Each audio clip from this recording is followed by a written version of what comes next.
Hey guys, how's it going? It is your boy, Manga Man Drew, and I'm here to cover the spoilers for My Hero Academia manga chapter 375 titled A Mess.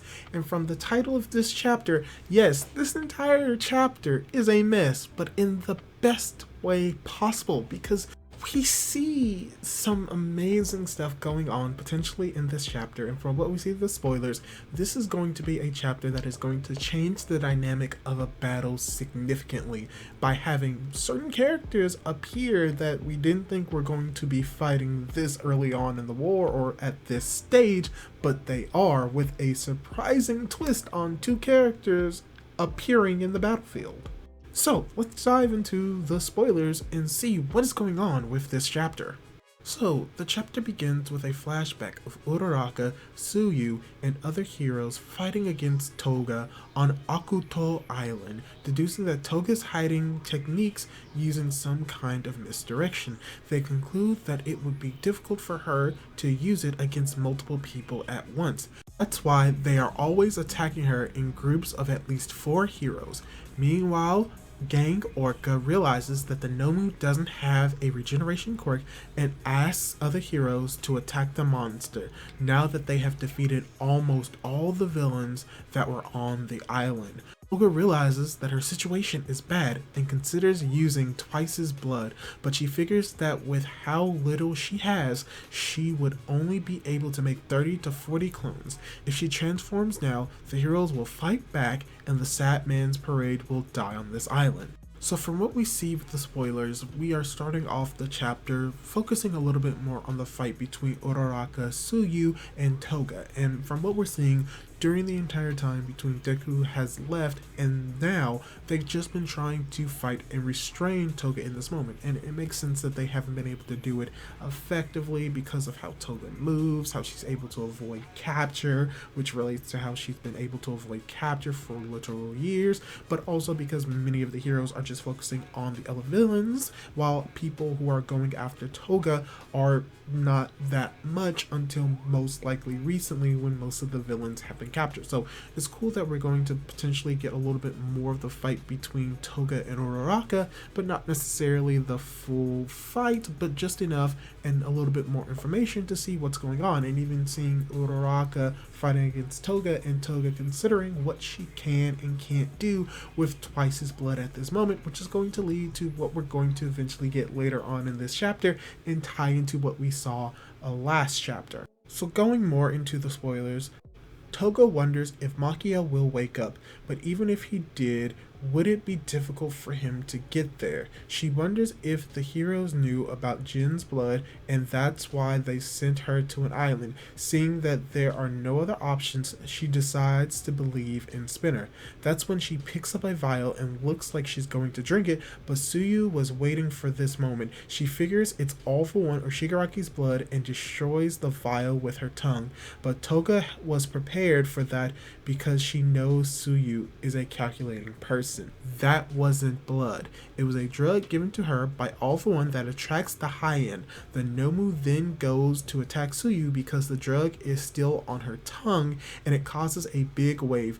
When Ochaku goes to see what's happening, she finds 2 Tsuyu. One of them takes the vial out of her mouth and immediately turns into Twice and starts making clones. That's when Kurogiri appears and says that they have been given the mission to save Shigaraki and the others. So, once again, like I was saying, this is very interesting. One thing that I want to point out is apparently that a vial exists that's able to attract the Nomu. Not that big of a deal. They're wild beasts. It makes sense that there is something that could attract them because they can't really think on their own. But as we see, this is apparently set up or is concluding some stuff that we got pertaining to what Toga is able to do in this battle. We're able to address some things that we knew she had, but she hasn't used yet, such as transforming into Tsuyu. We're most likely getting that in this chapter, and we see how that was set up for her actually activating Twice's blood and actually using it, which she does at the right moment, as Kurogiri has arrived to her location to try and save the day for the villains. We can talk a little bit more about that in the actual review proper, but we're getting towards the end of the spoilers, which shows that this is not necessarily a very long chapter because there is most likely, as we've probably seen, a fair amount of action with Toga versus the other heroes, as well as we're going to get a little bit more action later on in the chapter most likely. And with the next part and the last part of the tech spoilers, Kurogiri asks what Toga wants to do, and she says she wants to eliminate all of the heroes, starting with Hawks. Uraraka tries to enter the portal, but the twice clones rip her wires apart. She then says that they haven't even been able to talk about love like Toga wanted. Toga seems to hesitate, but responds with how great it would be if we could. Cut to Gunga Mountain and Hawks immediately understanding that this is Toga's doing. Dabi burns the forest down and Toga starts the sad man's parade, making hundreds and hundreds of clones.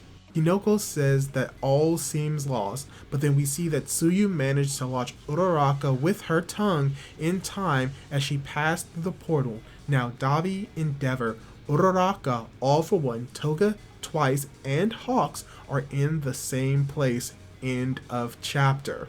So this was the part that I was talking about. This is something that I was not expecting. I was not expecting for Uraraka to join the fight in the battle between Dabi and Endeavor, as well as All for One, Toga, Twice, and Hawks. And the moment that the portals opened up there, I knew that this was going to be a possibility, but I didn't actually think that this was going to occur. As well as potentially seeing Tsuyu also go through the portal, that probably needs a little bit more clarification, if not more when this chapter is translated proper, if not in the next chapter. But we're seeing that there is a fair amount going on, and that Uraraka is going to be playing a major role potentially in trying to save or restrain Toga to the point where the Sad Man Parade is not going to be as devastating as it could. But at this moment, it is going to be devastating. The heroes will have very little to no chance of defeating the villains at this point, and it's probably going to be all on Toga to eventually change her mind, which is probably going to be done with the help of Uraraka and potentially Froppy.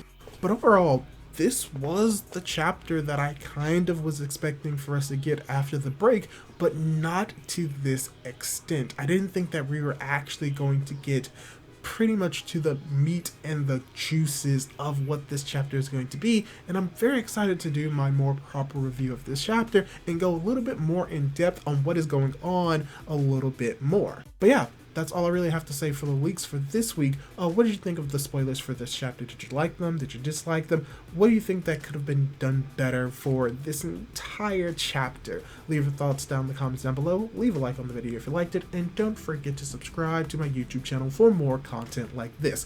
Do all that cool jazz, and hopefully I'll be able to catch you in my next video. Goodbye!